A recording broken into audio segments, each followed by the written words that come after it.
সুন্দরবনে নতুন চলচ্চিত্র বন ও বিবির পালার কাজ শেষ করে ঢাকা ফিরেছেন পরিচালক তানিয়া নূর। চলচ্চিত্রের প্রধান দুটি চরিত্রে অভিনয় করছেন মারুফ কবির এবং ফারিহা শামস সেওতি। রঙ্গমঞ্চকে শুটিংয়ের অভিজ্ঞতা জানিয়েছেন এই পরিচালক। বনবিবি সুন্দরবনজীবীরা পূজা করে এই নারী শক্তিকে। এই বিশ্বাসে জেলে বাওয়ালি আর মোয়ালদের তিনি সুরক্ষার দেবী।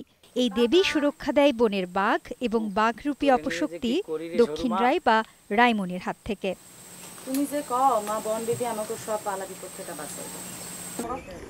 পুরাণের এ গল্পকে পুঁজি করে নির্মিত হচ্ছে চলচ্চিত্র বনবিবির পালা। ছবির পরিচালনা করছেন তানিয়া নূর। সম্প্রতি সুন্দরবন অঞ্চলে শুটিংয়ের কাজ শেষ করে এসেছেন পরিচালক।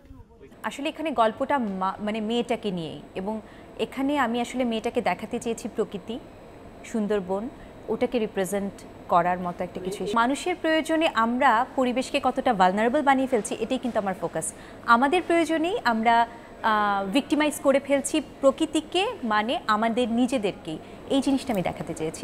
বনবিবির পালাই এর প্রধান চরিত্রে দেখা যাবে অভিনেত্রী ফারিহা শামস সেওতিকে। এছাড়াও আছেন মঞ্চ টেলিভিশনের অভিনেতা মারুফ কবির।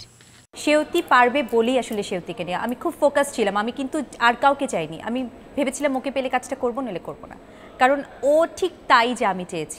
আর মারুফ কবির মঞ্চে কাজ করেন, টেলিভিশনেও কাজ করেন, কিন্তু সিনেমার জন্য আসলে আমার ঠিক যতটুকু দরকার ছিল একটা সফট রোম্যান্টিক ক্যারেক্টার, একটু সেন্সেবল, আমার মনে হয় সেটা উনি করতে পেরেছেন।